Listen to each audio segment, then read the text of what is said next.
Hello my beautiful hammerheads and welcome back to another Black Library review. This time we're going to talk about the best frenemies of Warhammer 40k ever, period. The Infinite and the Divine by Robert Rath, one of the best novels ever, which has graced the Black Library and the 40k universe. Not only is it extremely funny, it is immensely informative of the narrative of 40k and how it developed over time as it goes through stages, and you don't need to be a Necron fan to enjoy this. If you are one, you get a little bit more enjoyment, but even if you're not a Necron fan, read this. I'm all ahead of myself. Let us begin at the start. I'm so in love with this book.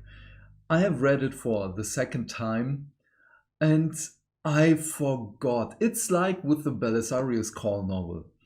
How much information is in this book. It's not only very well written.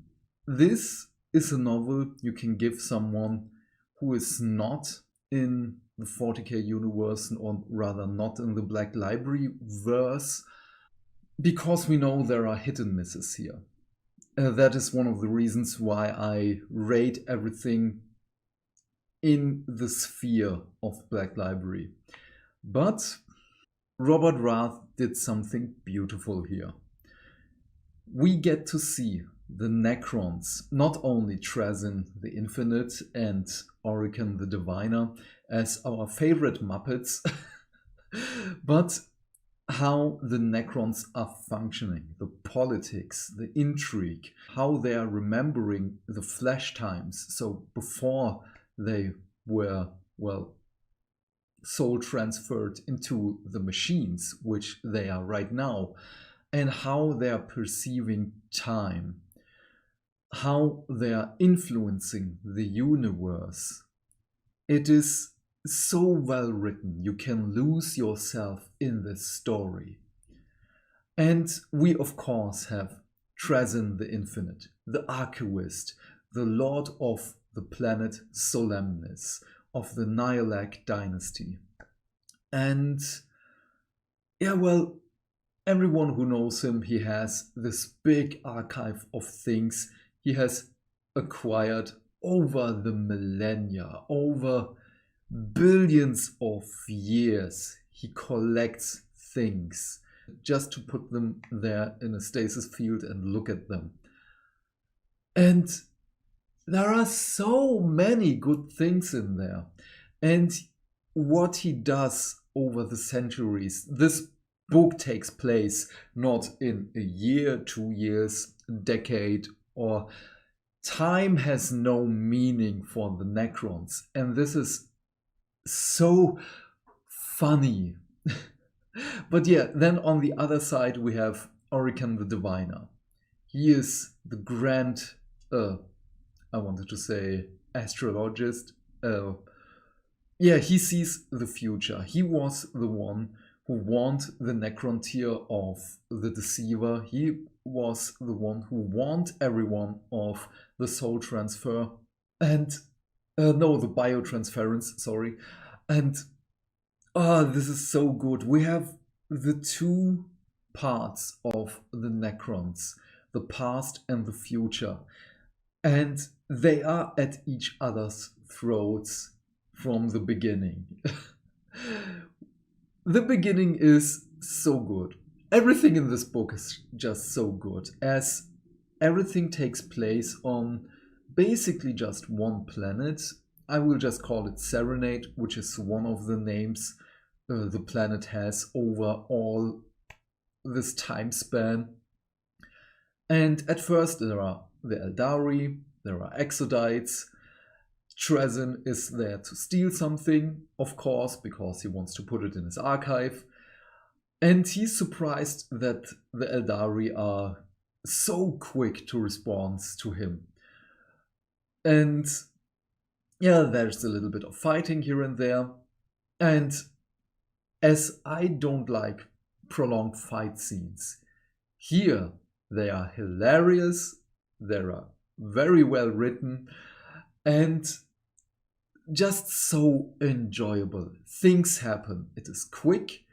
Even the longer fight scenes, let me take this from the later stage of the review for right now. Even long fight scenes, things happen. Things are enjoyable. You get to see how they work. Very good. 2 thumbs up for that.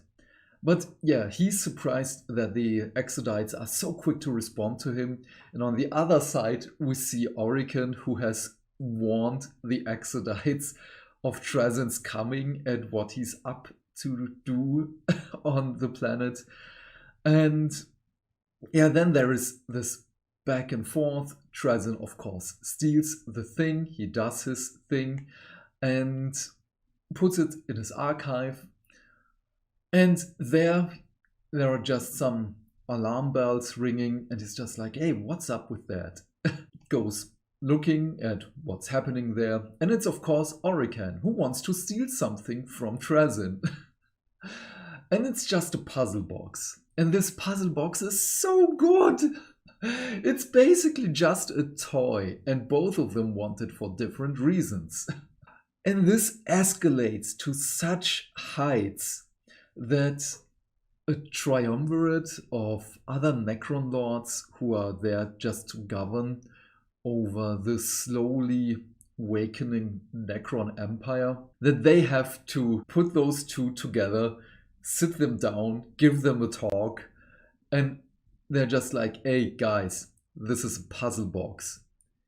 It belongs to the whole of the Necron Empire, to the Infinite Empire.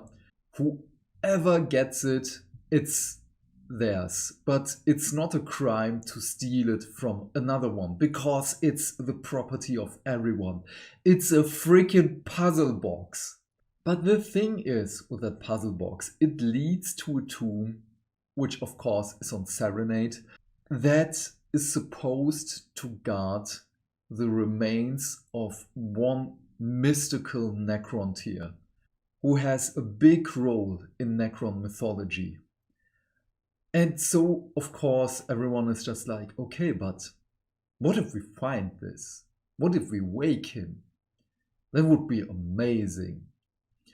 And this goes on for so long. We get to see so many hints of the coming of the Tyranids. We get to see how the Necrons, or rather Trazin and Orican, are perceiving humans as they are developing, as they are conquering the galaxy, how they see the Emperor, how they see the Primarchs. Well, the Primarchs are just a little bit glanced on the side, but the Horus Heresy is, the humans are in a civil war again, and just let it pass. And Trazin is like, ooh, treasure, Isbun 5 is amazing, I can steal so many things. And every discussion between those two is beautiful, as they are the dichotomy, as I've said, the past and the future of the Necrons, and how you need to see the past to see the future is so good. But you aren't allowed to lose yourself in the future. You need to learn from the past. It is a lesson which, of course, is reiterated throughout our own history again and again, but people are still forgetting it somehow. I don't know why. Because of money, probably. But that is a different topic. Yeah, this is for timeless beings who are practically immortal. This is also so funny. In some of the discussions they are having, just like, Orican is annoyed, so if he could take a breath, he would do it. 2 hours later, he responds. Or they're walking somewhere, and it's just like, they had nothing to talk about. So they walked for 3 weeks. This is so good. There are so many funny moments in there.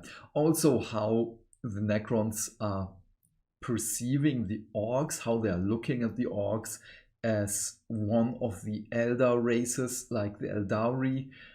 And as I've said, so much information in there. I don't want to spoil you with this. This is just beautiful. And everything builds up to the climax at the end. And everything in there, it is foreshadowed. Every lesson those two are learning, you should learn at the same time, because there are things hinted at the beginning, hinted in the middle. Everything leads towards the end. And it's beautiful. This is a small masterpiece which Robert Rath has gifted to us. I am lost for words. As I've said, this is the second time I have read this. I could read it again right now. And I give you an advice. If you want the memes, as somehow the Trezin and Orokin memes are the only ones that are really accurate. And I love those, as I don't like the meme culture in our community, as it dilutes the lore, and many people, or the loud minority, are taking it as gospel, are taking it as canon. And it's so difficult to convince people otherwise. So I tend to stay away from that. Of course, I do enjoy the memes. I just don't look at the comments, because I know what's up with the lore. And as I've said, the Trezin Infinite, the Trezin and Orokin memes, don't look at them. They were incredibly accurate, as they are funny in themselves. They are amazing. Read the book, look at the memes, have a laugh, look at them again, have another laugh. It's amazing. There is also a short story, War in the Museum, also by Robert Rath. It's been a while since I've read it. I remember it as enjoyable. If you have the time and the spare coin, also read this, as it, of course, builds into the Infinite and Divine novel. I just hope that with the next codex that we are getting, so this is 10th edition just started for the time of recording this. We don't even have the Tyranid and Space Marine codex, but Necrons and Mechanicus are on the horizon after those two codices. I just hope that we're getting new Trezin and Orokin models. That would be so good. Please. And also a second novel. Please, Black Library. Please, Mr. Robert Rath, give us a second Trezin and Orokin novel.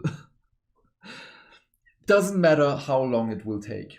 Just make it as amazing as the first one. But yeah, I don't want to prolong this, as this is, and I'm not over-exaggerating here, a 10 out of 10 rating Trezin would give his own collection on Solemnis. This is so beautiful.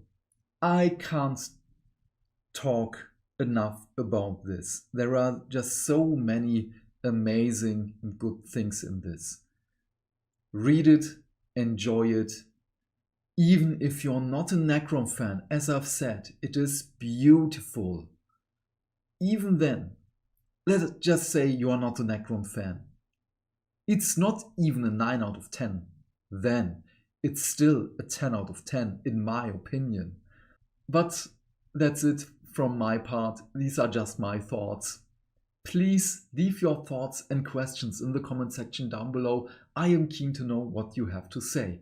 And while you're down there, do all the YouTube stuff, because hitting buttons is fun.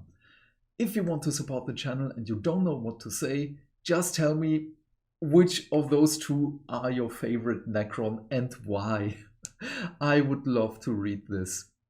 Have a great day, my friend. Stay fantastic, stay hydrated, and I will see you in the next video. Bye!